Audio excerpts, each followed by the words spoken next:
নমস্কার, কেমন আছেন সবাই? দেখতেই পাচ্ছেন মাটি প্রস্তুত করছি গাছ লাগাবো বলে। Epipremnum aureum, scientific name of pothos or money plant, সেই গাছটি লাগাবো। আচ্ছা, মাটি প্রস্তুত করছি 1 ভাগ মাটি, 1 ভাগ গোবর সার আর 1 ভাগ কোকোপিট দিয়েছি। কোকোপিট দেওয়ার উদ্দেশ্য হলো হ্যাঙ্গিং বাস্কেটে যেহেতু লাগাবো সেজন্য ওজন যাতে নিয়ন্ত্রণে থাকে, না হলে কোকোপিটের বদলে আমি বালিও দিতে পারতাম। কোকোপিট কিন্তু জল অ্যাবজর্ব করার ক্ষমতা রাখে, সেজন্য কোকোপিট দেওয়ার আর একটা উদ্দেশ্য এখানে। আচ্ছা, কোকোপিট যদি অ্যাভেলেবেল না থাকে তাহলে বাড়িতে নারকেলের ছোবড়া যদি থাকে, যেগুলো দিয়ে আমরা ধুনো দিই, সেগুলো যদি থাকে তাহলে সেগুলো কিন্তু মাটিতে মিশিয়ে দেওয়া যায়। কোকোপিট তো নারকেলের ছোবড়া থেকেই তৈরি হয়। সরু একটা লোহার রড গরম করে আমি বাস্কেটটা হোল করে নিয়েছি।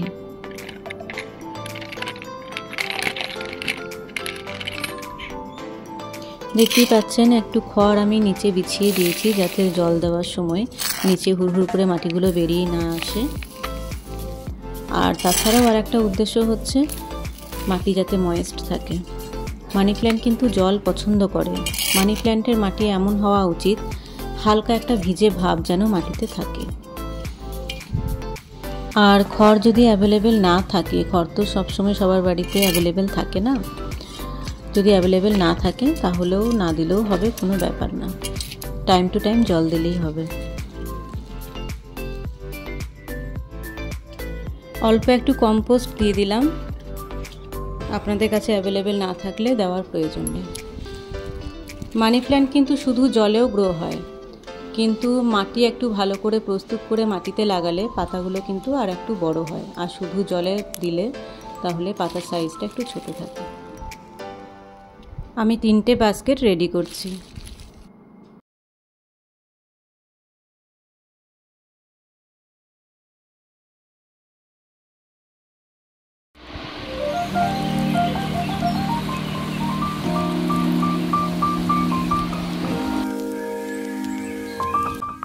মানি প্ল্যান্টের প্রতিটা পাতার নিচেই কিন্তু একটা করে সুপ্ত অবস্থায় শিকড় থাকে।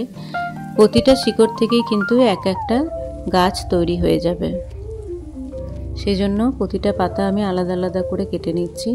মাঝখানের যে অংশগুলো সেগুলো কোনো কাজে লাগবে না, কিন্তু প্রতিটা পাতা থেকে কিন্তু একটা করে গাছ হয়ে যাবে, যেহেতু তলায় একটা করে সুপ্ত অবস্থায় শিকড় আছে। জল মাটি পেলে এই শিকড়গুলি সজাগ হয়ে উঠবে আর সুন্দরভাবে গাছের বৃদ্ধি ঘটবে।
বাস্তুতন্ত্র মতে বাড়ির সাউথ ইস্ট দক্ষিণ পূর্ব দিকে যদি মানি প্ল্যান্ট রাখা হয় তাহলে বাড়িতে সুখ সমৃদ্ধি ঘটে।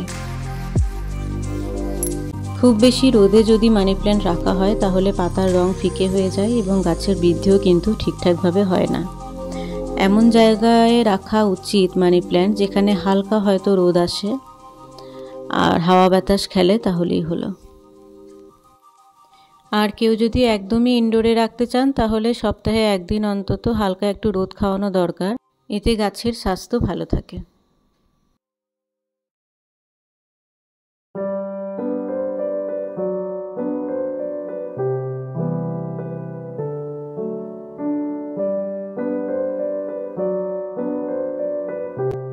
এইভাবে আমি প্রতিটি পাতা লাগিয়ে নেব।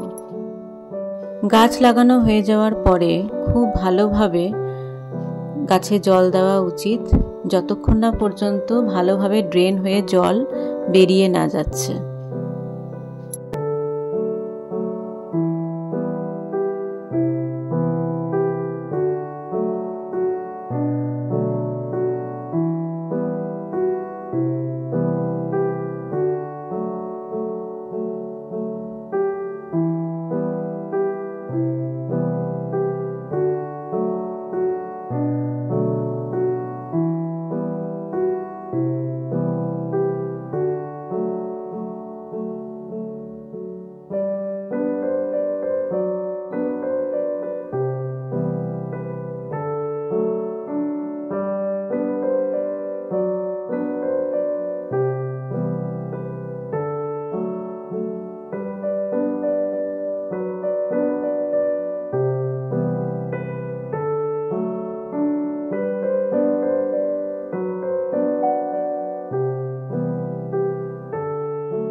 ভিডিওটি ভালো লাগলে চ্যানেলটি সাবস্ক্রাইব করে রাখবেন আর বেল আইকন প্রেস করতে ভুলবেন না। বাই।